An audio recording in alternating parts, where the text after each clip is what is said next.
আজকে আমি বড় আলু দিয়ে তেলাপিয়া মাছ দিয়ে রেসিপি বানাবো।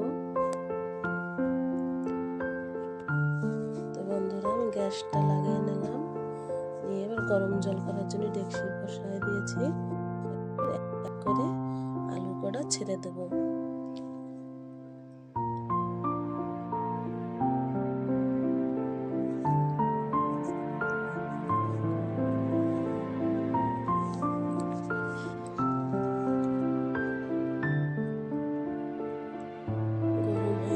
এখন আমি নামায় নেব, কড়াইটা বসায় দেব, দিয়ে মাছে লবণ হলুদ মাখায় নেব।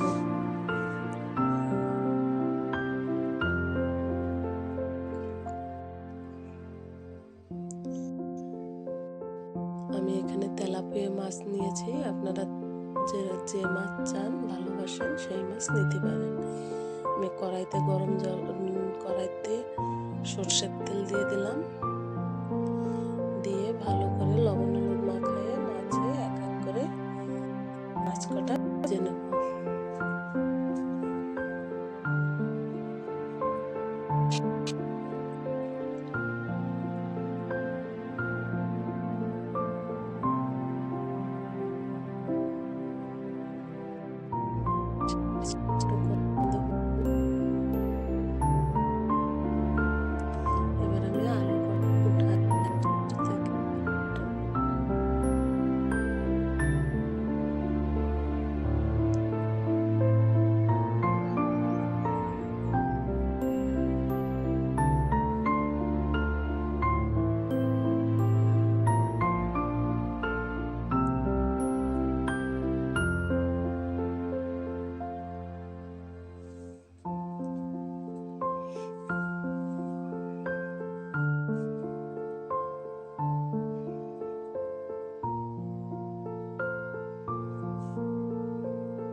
ভাজা হয়ে গেছে, এবার আমি মাছগুলো উল্টায় নেব।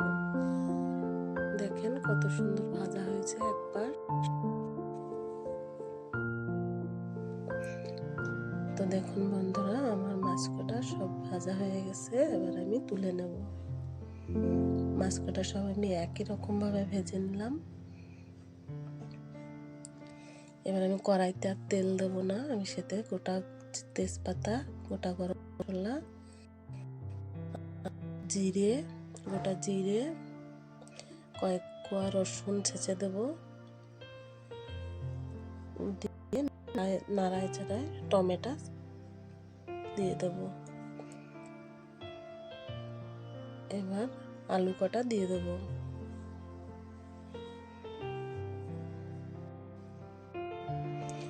আলু কটাকে ভালোভাবে কষাতে হবে।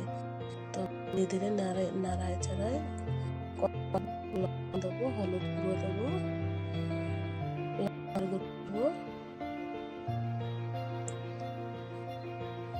দিয়ে নাড়ায় চাড়ায় ধীরে ধীরে কষাতে লাগবে। একটু জিরের গুঁড়ো আর একটু ধনের গুঁড়ো দেবো, দিয়ে ভালো করে আলুটাকে কষাবো।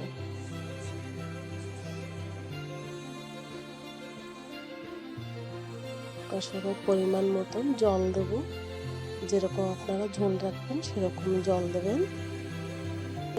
দিয়ে কিছুক্ষণ জ্বালায় ঢাকনা নেব। দেখুন আমার তরকারিটা ভালো জাল হয়ে গেছে।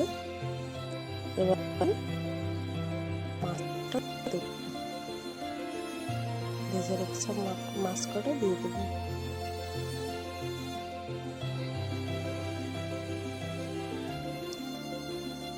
দিয়ে একটু ঘোটা দিয়ে আবার একটু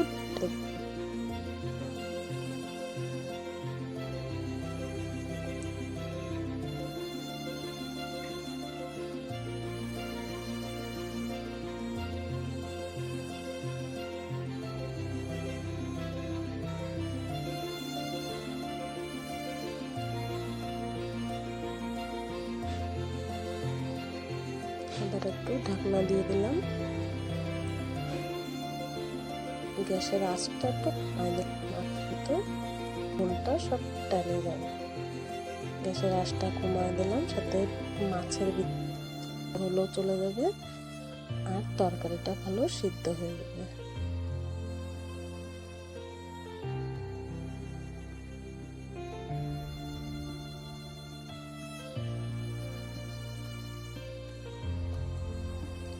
বন্ধুরা, বড় আলু দিয়ে তেলাপিয়া মাছ দিয়ে আমার তরকারি হয়ে গেছে, নামায় নিলাম। কীরকম একবার কমেন্ট অল্প মশলা আমার বড় আলুর তরকারি তেলাপিয়া মাছ দিয়ে। ধন্যবাদ বন্ধুরা।